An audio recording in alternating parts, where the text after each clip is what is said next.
శ్రీరామచంద్రమూర్తి అంటే శ్రీమన్నారాయణుడు దేవతల కోసం వరాన్నిచ్చి ఆ దశరథ మహారాజు యొక్క యజ్ఞ పాయసం నుంచి జన్మించాడు రామచంద్రమూర్తి. కౌసల్య గర్భములు జన్మించిన తర్వాత తల్లిదండ్రులందరికీ కూడా ఎంతో ఆనందాన్ని కలిగిస్తూ దినదిన ప్రవర్ధమానమై పెరుగుతూ వచ్చాడు. తర్వాత వశిష్ఠుడి దగ్గరికి వెళ్లి విద్యాబుద్ధులు నేర్చుకున్నాడు, ఎంతో ఆనందపడ్డాడు. తర్వాత మరి కొంచెం పెద్దవాడు అయిన తర్వాత కులగురునటువంటి వశిష్ఠుడు అతనికి తీర్థయాత్రలకు పంపించమన్నాడు. రామచంద్రమూర్తి తీర్థయాత్రలకు అంతా కూడా వెళ్లి వచ్చిన తర్వాత తనలో ఉన్న తనకి సింహావలోకనం చేసుకోవడం మొదలుపెట్టాడు. ఎవరితో మాట్లాడడం మానేశాడు. తండ్రి ఎంతో దుఃఖపడి ఏమిటి నా కొడుకులా లోపలికి ఆలోచన చేస్తున్నాడు, ఎవరితో మాట్లాడడం మానేస్తున్నాడు, ఏమి జరిగింది తీర్థయాత్రలో అని చెప్పి సుమంత్రుడిని అడిగితే సుమంత్రుడు ఏమి జరగలేదండి, కావాలంటే గురువు గారిని అడగండి వశిష్ఠుడిని అని చెప్పంటే వశిష్ఠుడిని పిలిపిస్తే వశిష్ఠుడు వచ్చి రాముడు ఆత్మావలోకనం చేస్తున్నాడు, 11,000 సంవత్సరాల పాటు తాను చేయవలసినటువంటి కార్యక్రమాల కోసం సింహావలోకనం చేసుకుంటున్నాడు, నువ్వు నిశ్చింతగా ఉండని చెబితే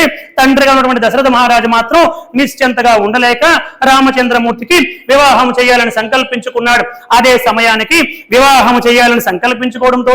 విశ్వామిత్రుడు వివాహం చేసేవాడు. అక్కడికి వచ్చి నేను ఒక యాగాన్ని చేస్తున్నాను, ఆ యాగానికి రాక్షసులు ఇబ్బంది కలిగిస్తున్నారు కాబట్టి రాముడు సహాయంగా కావాలని కోరితే రాముడితో పాటు లక్ష్మణుడు కూడా వెళ్లి మధ్య ఉన్నటువంటి తాటగా సంహారం చేసి అక్కడికి వెళ్ళిన తర్వాత యాగము జరుగుతూ ఉంటే యాగములో మారీచుణ్ణి 100 యోజనముల దూరం ఆవల సముద్రం పైన పడేలాగా చేసి ఆ మిగతా వాళ్ళని కూడా సంహరించి యాగాన్ని పరిపూర్తి చేస్తే అప్పటికే జనక మహారాజు ఏర్పాటు చేయనటువంటి శివధనుద్భంగం అన్నటువంటి కార్యక్రమానికి ఒక దూత వచ్చి ఆ విషయాన్ని చెబితే రామచంద్రమూర్తి గురువు మాట కాదనకుండా విశ్వామిత్రుడి వెనకాతల ఆ యొక్క శివధనుర్భంగం చేయడానికి వెళ్లి ఆ శివధనస్సును ఎక్కుపెట్టి సీతమ్మని వివాహం చేసుకుని వస్తూ ఉంటే అయోధ్యకి మధ్యలో ఉన్నటువంటి ఆ పరశురాముడు వచ్చి రామచంద్ర శివధనస్సును ఎక్కుపెట్టడం కావదయ్యా, నువ్వు నిజంగా అంత శక్తి సంపన్నుడు అయితే ఈ విష్ణు ధనస్సును కూడా ఎక్కుపెట్టని చెప్పంటే అవలేలగా రామచంద్రమూర్తి ఆ విష్ణు ధనస్సును అవలేలగా ఎక్కుపెట్టి అందులో ఉన్నటువంటి సకల కళల్ని కూడా ఆ ధనస్సుతో పాటు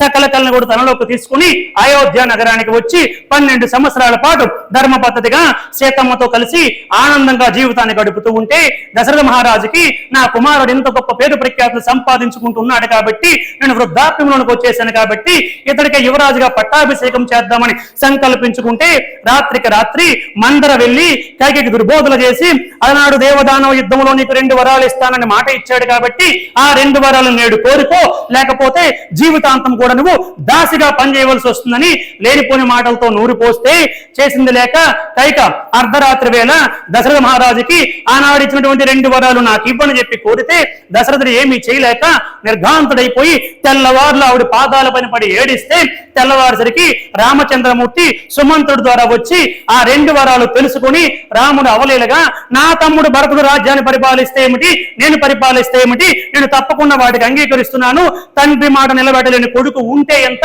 ఊడితే ఎంత, నేను అవలేలుగా రాజ్యాన్ని వదిలిపెట్టేసి అరణ్యానికి వెళ్ళిపోతున్నానని రాముడు వెళ్ళిపోతే పతి ఎక్కడ ఉంటే సతి అక్కడే ఉండాలని ధర్మాన్ని అనుసరించి సీతమ్మ రామచంద్రమూర్తి వెనకాతల వెళితే లక్ష్మణ స్వామి కూడా వెనకాతల వెళితే అందను కూడా వారించి రామచంద్రమూర్తి ఆ విధముగా 13 సంవత్సరాల అరణ్యవాసాన్ని పూర్తి చేసుకుని మధ్యలో భరతుడు వచ్చి ఎంతో ప్రార్థన చేసి వెనక్కి రమ్మని చెప్పినప్పటికీ రాకుండా తండ్రి ఆఖరి కోరిక నాకు ఇది అప్పచెప్పాడు నాయన, కాబట్టి ఈ అరణ్యవాసం పూర్తి చేసిన తర్వాతే నేను వస్తానని చెబితే నీవు కనుక రాకపోతే నంది గ్రామంలో ప్రాణత్యాగం చేసుకుంటానని భరతుడు చెబితే తప్పకుండా వస్తానని వాగ్దానం చేసినటువంటి రామచంద్రమూర్తి 13 సంవత్సరాలు అరణ్యవాసాన్ని పూర్తి చేశాడు. మధ్యలో అనేక సంఘటనలు జరిగాయి. ఇలా అరణ్యవాసాన్ని పూర్తి అవుతున్నటువంటి సందర్భంలో శూర్పణఖ అన్నటువంటి రావణాసురుడు సోదరి రామచంద్రమూర్తిని చూసి రాముడిని మోహిస్తే రాముడి యొక్క ప్రేరేపణతో లక్ష్మణుడు ఆవిడ ముక్కు చెవులు 2 కూడా కోసేస్తే శూర్పణఖ వెళ్లి కరదోషనాథులతో చెబితే ఈ కరదోషనాథులందరూ కూడా వచ్చి